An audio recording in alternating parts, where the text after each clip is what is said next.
She's committing and saying, hey, I'm here. I'm not going anywhere. She still spits up. She has colic. She's a little baby. The name that wasn't hers crew. What you're about to hear isn't just another family business gone wrong. It's the story of how one quiet signature changed everything. In the public eye, Robyn Hale was the image of loyalty. The calm, collected wife who held the family together when everything else was falling apart.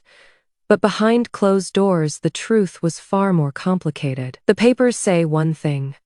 Her voice said something else.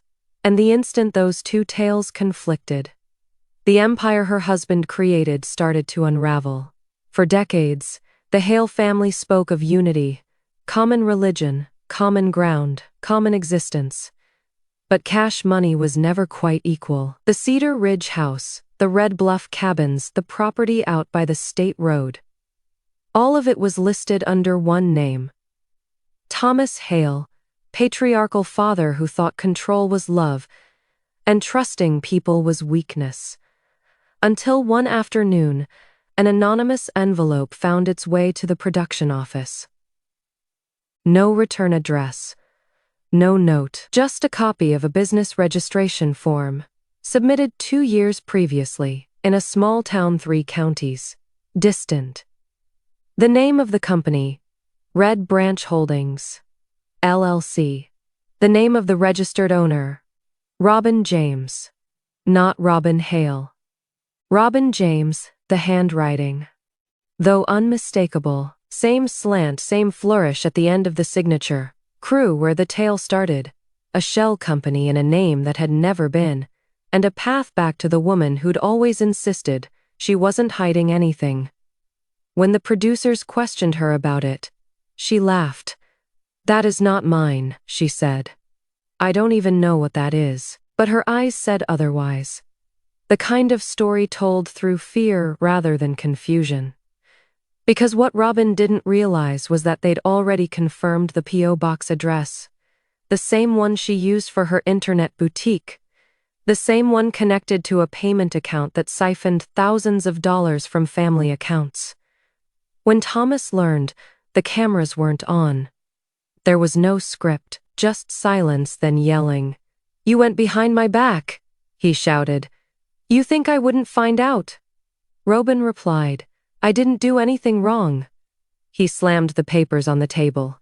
"Then why isn't it in your real name?" That is when she quietly said something that froze everyone in the room. "Because you would have taken it from me." Crew. That one sentence, that one shaking admission, was the tipping point. It wasn't about money anymore. It was about staying alive. Because when love becomes control, concealment is defense. But as Thomas quickly discovered, Robyn's secret wasn't merely about holding on to what was hers. It was about recovering what he took. And when the truth came out, it didn't expose a company. It exposed the whole basis of their marriage. The paper trail crew, what on paper had seemed one mistake, became the first strand of a secret empire. An empire Robyn Hale had been secretly building while everyone thought she was another dutiful wife. When Thomas stormed out that evening, he assumed rage would frighten her back into submission. What he didn't know was that she'd been working on this moment for years. Each check she'd ever written, each gift she'd received, each boutique sale Thomas sneered at as play money. She'd been saving it, redirecting it, hiding it under mounds of paperwork, so tangled even he couldn't track it. It began with a credit union in Silver Lake, a tiny, no questions asked kind of outfit where Robyn opened an account in her maiden name. Next came the LLC Red Branch Holdings. Legally, it was a home decor wholesaler. Actually, it was a vault. Money entered, was shuffled, and into an investment account in the city, it vanished. Crew, this wasn't about luck. This was about strategy. She'd observed Thomas over years, observed how he controlled the family money like a kingdom. He had every password, every deed, every penny stored away in his office. But Robyn possessed something he didn't: patience. When the family show was a hit, the checks were divided equally. At least, that is what the contracts specified. What Thomas didn't know was that Robyn had secretly talked one of the producers into rechanneling her direct deposit. "It is simpler for taxes," she explained to them with that same breaking smile she reserved for everyone. It worked. Within 6 months, profits at her boutique doubled, and her own savings hid beneath Red Branch. Irony, she didn't even spend it.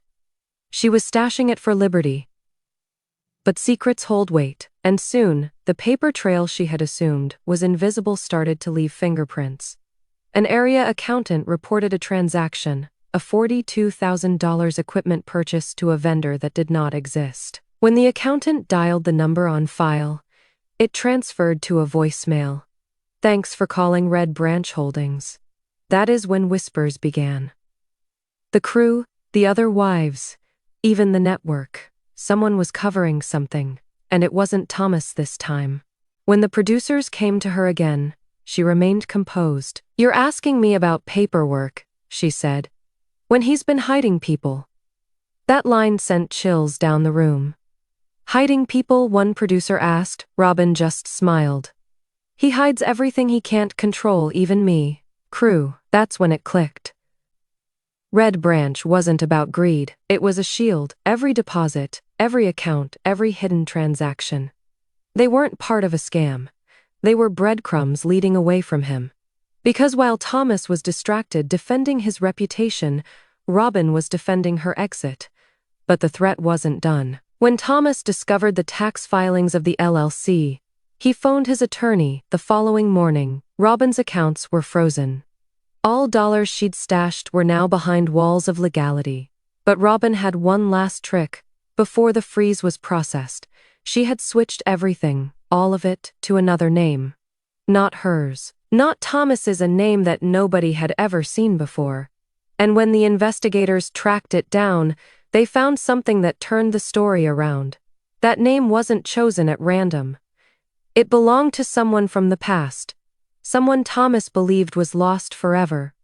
Crew, the past had just walked back into the room. The ghost in the paperwork staff, when detectives finally discovered the name associated with Robyn's most recent transfer. They were anticipating a faceless banker. A behind the scenes accountant. Perhaps a hired stranger who was paid to keep it all on the down low. But what they discovered halted everyone in their tracks. The name was that of Eleanor Hale, Thomas's initial wife. The woman he'd removed from every narrative, every photograph, every interview. The woman, he said, couldn't handle the lifestyle and walked away without explanation 15 years ago. On paper, she disappeared. In real life, she was waiting. The accounts revealed that Red Branch Holdings had secretly channeled nearly $80,000 into an account Eleanor managed through a new Oregon address. Each transfer coincided with the weeks of Thomas's largest public breakdowns. The same weeks he grumbled about missing funds and unauthorized charges. It wasn't stealing. It was redistribution. Robyn wasn't pilfering from the family. She was paying a debt Thomas never acknowledged. When production heard about it, they went digging in the archives. There was a brief, all but invisible moment when Robyn slid an envelope into her bag after taping a family budgeting sketch. In the rough audio, she had whispered, "For her." No one caught it then, but now every fragment fit. Crew, put yourself in the picture. Eleanor, silent for 15 years, suddenly returns to the narrative not as victim, but as the safety net Robyn constructed. Robyn had discovered her 3 years previously via an old church contact. Learned that Eleanor had been living in a one-bedroom apartment, barely managing to stay afloat. After signing over everything in the divorce, the signature Thomas forced her to sign back then wasn't only on divorce documents. It was on the deed to property that would eventually be the family's filming property. He'd grabbed her share and never glanced back. Robyn knew she'd read the paperwork, she'd seen the date. So she decided the only way to beat Thomas's control was to resurrect the one person who knew exactly how deep his greed went. Eleanor became the hidden beneficiary of Red Branch, the quiet shareholder in a company she didn't even know existed until Robyn called. "I'm sending something to your name." Robyn said over the phone. Keep it safe. You'll understand soon. By the time the lawyers for Thomas froze the accounts, the transfer was done. The money was out. In its stead was the message, balance due. Crew. That warning shattered Thomas. He paced the living room, yelling about betrayal, about allegiance, about how women did not comprehend the burden of leadership. But beneath his fury lay fear. He knew perfectly well what balance due was. It meant the past was come to collect its due. The following week, Eleanor's attorney brought a suit for unpaid property revenue. Dated back to the day Thomas sold the very first parcel of land, the amount more than $1 million. The case was watertight, and all the evidence was drawn from Robyn's secret files. That is when the story turned. For the first time, Thomas wasn't the master builder. He was the accused, and Robyn, the woman whom everybody believed was trapped, was the star witness in a case that could tear down all he'd constructed. But crew, there is a price for awakening ghosts. As the legal tempest brewed, odd messages started showing up for Robyn. No name phone calls. Admonitions to keep quiet, unmarked envelopes with pictures of her car parked in front of the courthouse. Someone was keeping an eye on her. Someone who didn't want the truth going any deeper. The call from nowhere crew, it was late. 2:17 a.m. When Robyn's phone flashed with a number that didn't belong. No area code, no caller ID. Just zeros. She let it ring twice, assuming it was spam.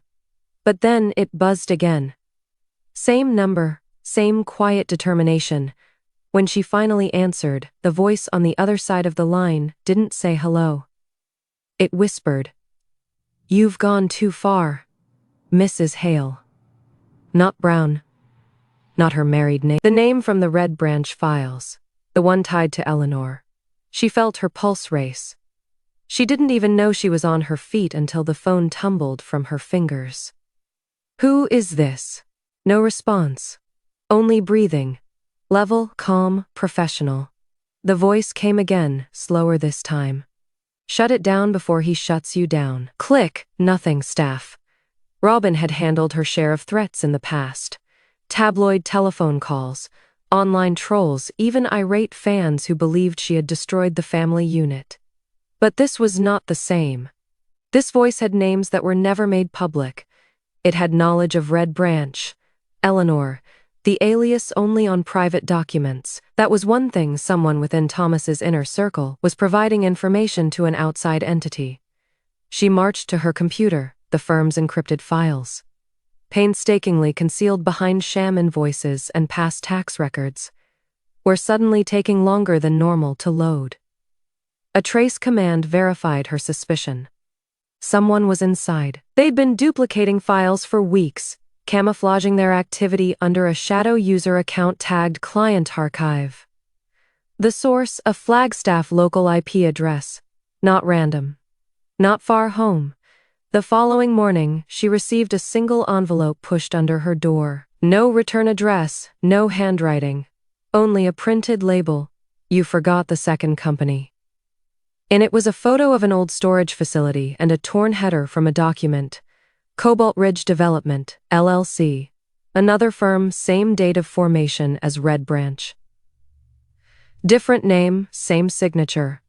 Thomas's crew. This is where it gets interesting. This storage unit was listed under Thomas's cousin, Luke, a man who hadn't been heard from in more than 10 years. When Robyn searched county records, the lease was automatically renewed each year. The payments made in cash. She traveled there the following morning. It stood at town's edge, beside a half-burned billboard reading, "Your dream home starts here." Inside, dust and mold hung in thick clouds.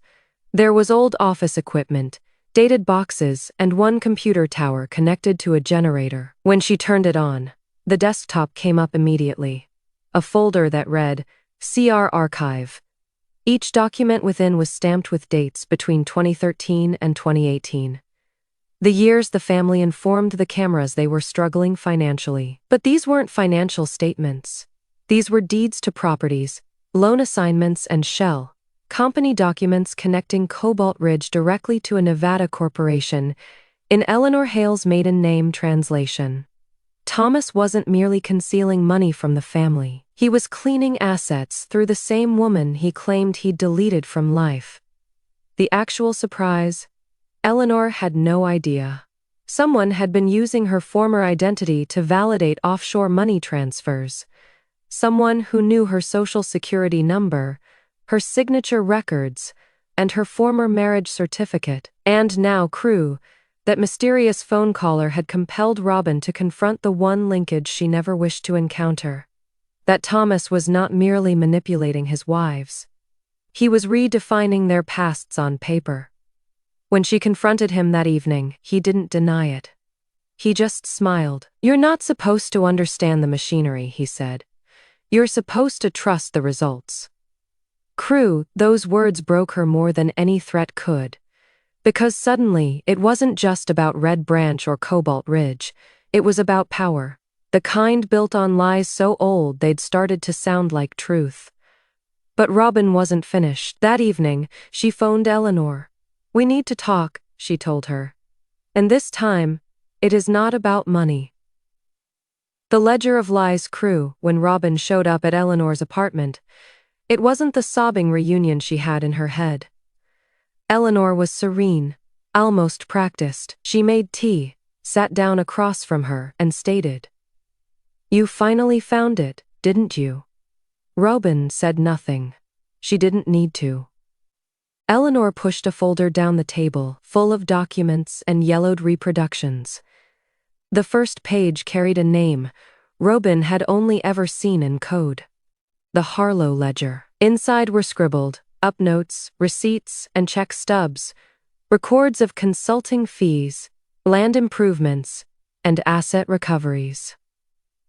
All of them carried Thomas's signature, but the recipients were known: Eleanor Hale, Janelle Marks, Christine Allen, Mary Quinn. Various names, same hand, each woman he married, each partner he vowed stability to, featured in this book. Not as wives, but as staff. He hadn't created a family, he'd created a payroll crew. Consider this: all marriages, all contracts, all sobbing confessions on television. It all fueled a pattern of dependence that Thomas orchestrated from the very beginning.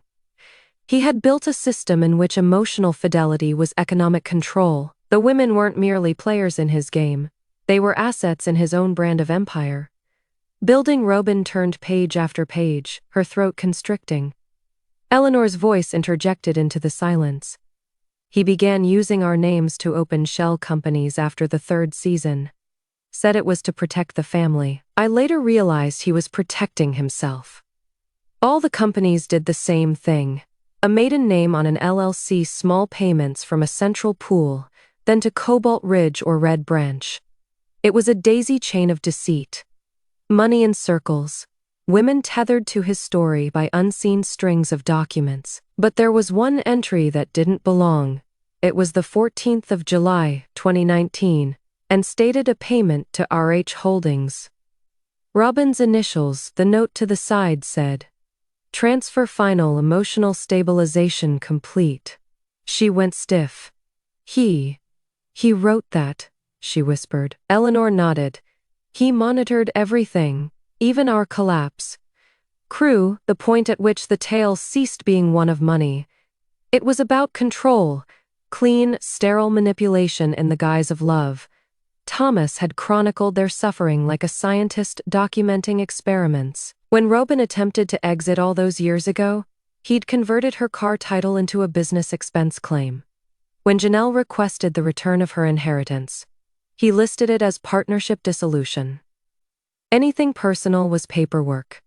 Anything emotional was inventory. Robyn saw then that Red Branch was not about guarding assets. It was about locking them up. Each account was designed so that if any of these women attempted to leave, she'd owe more than she had, and the only person who could release her portion was Thomas himself. It was the monetary version of emotional imprisonment. As reality set in, Eleanor groped for one final piece of paper, a signed affidavit, notaried in Nevada.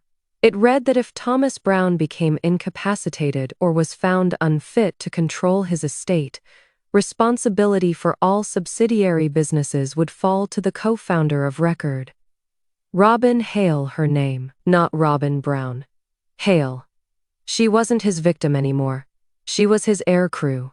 That awareness turned the power structure on its head. Robyn realized Thomas had inadvertently constructed his own trap. A paper empire with her name on every lock. And she could knock it down from the inside out if she played her cards right. But there was a catch. Thomas had backups, offshore files, encrypted backups, and one person watching over them, his cousin Luke. The same man who'd been operating Cobalt Ridge's storage front. If Robyn wanted to kill it, she'd have to locate Luke. And Luke, Eleanor said, hadn't been seen since Thomas's last business trip 2 years ago, when Robyn asked him where he had gone. Eleanor demurred.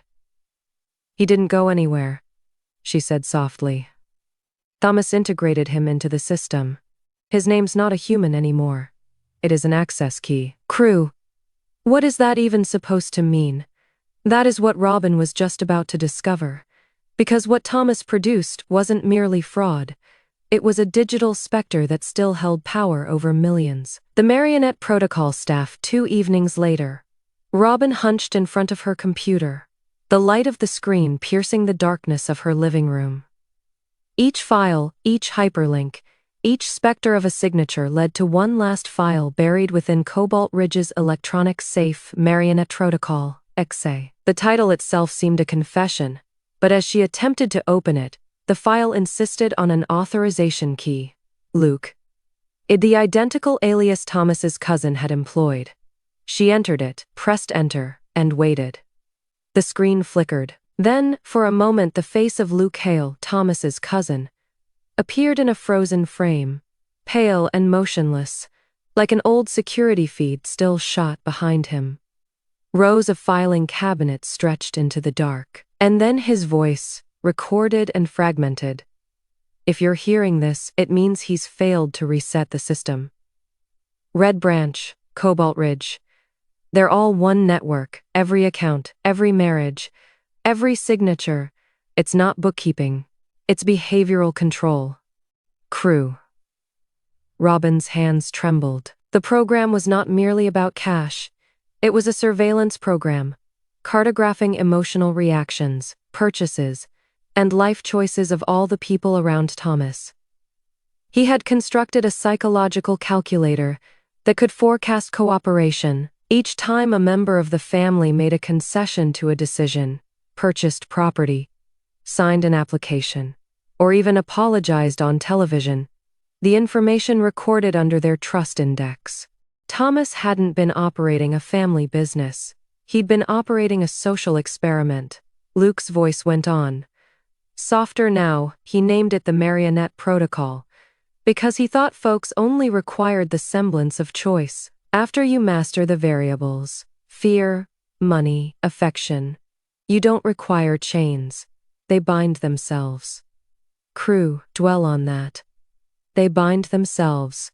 That was Thomas's whole system.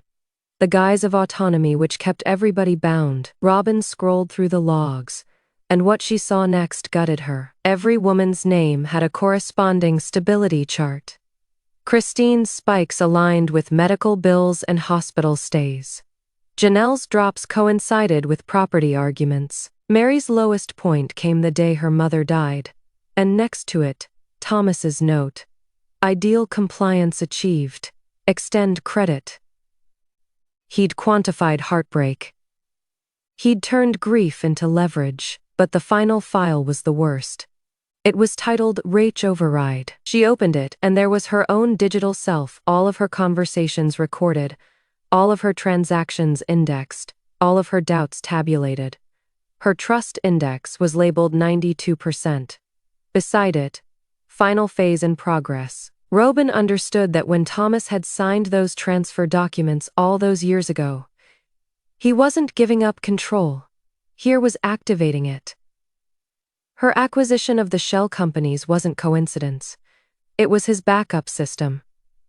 The moment she became majority owner, the system hijacked itself into her accounts, trapping her in his legacy. If she attempted to kill it, everything, including the women's personal funds, would implode. He'd designed it so that even in defeat, he remained the architect crew. That's when the phone rang again. Same blocked number, same silence. But this time, the voice wasn't a warning. It was an invitation. "You've seen it now," the man said. "You can either dismantle it or inherit it. Choice is an illusion, remember." Click. Robyn didn't move for a long time. She looked at the code, the flashing cursor, the lie web that spread across each file. Her whole life, each instant, she'd believed she'd broken free, was inscribed there in binary. And then, very slowly, she started typing. Not a command, not a password, just 3 words: "End protocol now." The screen dimmed. 30 seconds of nothing. Then the speakers crackled to life, and Luke's voice came through one final time. "If she decides to shut it down, the system reboots. No control, no chains. But the data won't perish. Someone always rebuilds it." Crew. That last sentence hung in the air like smoke, because power doesn't disappear, it moves. And Robyn knew that if she took down the system, she'd also eliminate every document that might absolve the women from Thomas's deception. So, what did she do? She constructed something else. The final upload staff. Dawn was only just crackling into existence when Robyn pressed record. No makeup, no script, just a faint light behind her, and that same resolute serenity we'd witnessed years ago when she first came into the family fold. Her eyes were bloodshot, not from crying, but from sleepless strategizing. She leaned forward and declared, "You've all been watching a tale that was written before we'd ever uttered a single word. Today, I am rewriting it." Behind her, the computer whirred softly. The Marionette Protocol still flashed in its last standby mode, in wait for her choice. "This system," she said, "was not about money, it was about obedience. All the choices we thought we made were recorded, graded, and sold. Thomas believed control was the same as love, and he wasn't wrong, until someone else figured out how to love without asking." Crew, the video was never intended to be on YouTube. It was intended for the courtroom. But when it leaked, it went viral. The clip included timestamps, financial reports, even excerpts of Luke's archive. The algorithm Thomas had employed to calculate loyalty, the same one that had governed every dollar, every choice, was out there. In a matter of hours, the family's brand empire collapsed. Sponsors dropped out. Lawsuits accumulated. The illusion broke. But that wasn't the end. In the final 2 minutes of the recording, Robyn did the unthinkable. She aimed the camera at her screen. There, we see one command prompt blinking: "Execute transfer." "RH Legacy," she spoke. "You wanted a system that controls. I'll give you one that remembers." Rather than erasing the protocol, she rewired it. Drawing from Luke's legacy code, she created a mirrored database, a living repository that contained every transaction, message, and tampering Thomas had ever concealed. Then she deposited it, not onto a hidden drive, but onto a public ledger connected via the blockchain. Immutable, indelible, unassailable. Robyn's tone firmed. "You can't bury the truth if it lives everywhere." Crew, that moment shattered the internet. In a matter of hours, thousands of viewers started cracking the files, solving together the entire scope of Thomas's manipulation. Each name, each shell corporation, each pilfered inheritance. It all was there. The story flipped. Robyn wasn't submissive wife anymore. She was the whistleblower who blew up the dynasty from within. And then something unexpected occurred. 3 days later, Thomas disappeared. No appearance in court, no comment, no sign. His lawyer said he was under medical care, but investigators discovered his passport had been scanned at a private airstrip along the border. Whether he fled or was taken away, no one ever proved. And what about Robyn? She vanished, too. Her accounts were drained, her channel erased, but there was one file left. A voice file uploaded anonymously to an overlooked archive board. The voice was her, soft, determined. "He created a machine to manipulate us," she said. "I created one to sever the strings." Then there was silence. Crew. That's where her story ends. Or maybe where it begins. Because a month later, tech forums began whispering about a new AI-driven nonprofit called Project Marionette, registered under a pseudonym, R. Hale. Its mission: to expose algorithmic control in human relationships and corporate influence. The irony was poetic. The machine born to enslave had been repurposed to free. And if you close your eyes, some contend the project's digital fingerprint still leads back to the same blockchain ledger where Robyn first posted the data, the same location Thomas believed no one could reach. In the end, Robyn didn't destroy the system. She inherited it, rewrote it, and released it to the world. Control didn't vanish. It evolved, and the one person he thought he owned turned out to be the only one who understood how to dismantle him.